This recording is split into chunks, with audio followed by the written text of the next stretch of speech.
চিরদিনই তুমি যে আমার ধারাবাহিককে ঘিরে তোলপাড় টেলিপাড়া।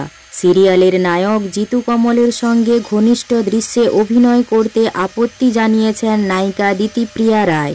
শুধু তাই নয়, জিতুর সঙ্গে শট দিতেও অনীহা প্রকাশ করেছেন তিনি। আর এই মতবিরোধ থেকেই শুরু হয়েছে বড়সড় অস্থিরতা।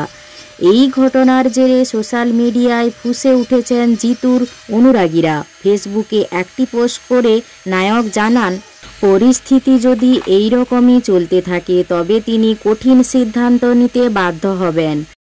তার এই বক্তব্য সামনে আসতেই দিতিপ্রিয়াকে বয়কট করার দাবি তোলেন নেটিজেনের একাংশ। কেউ দাবি করেন জিতুর উপর মানসিক চাপ তৈরি করা হচ্ছে, আবার কেউ বলেন জিতু ছাড়া এই সিরিয়াল চালানো সম্ভব নয়। অনেকেই নায়িকা বদলানোর পরামর্শও দিয়েছেন প্রযোজনা সংস্থাকে।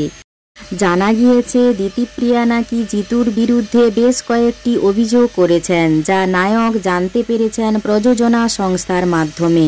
এই অভিযোগই নতুন করে আগুনে ঘি ঢালছে।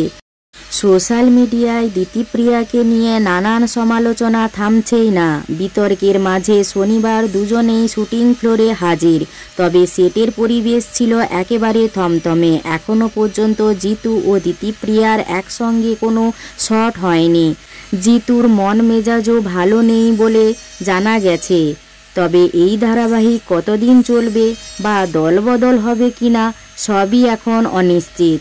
দর্শকেরাও অপেক্ষায় রয়েছেন এই অশান্তি শেষে কী সিদ্ধান্ত নিতে চলেছে চ্যানেল ও প্রযোজনা সংস্থা। এই নিয়ে আপনাদের মতামতটি ঠিক কী তা কমেন্ট করে জানাবেন। আর ভিডিওটি ভালো লাগলে একটি লাইক করে পিউ 14 পেজটি ফলো করুন।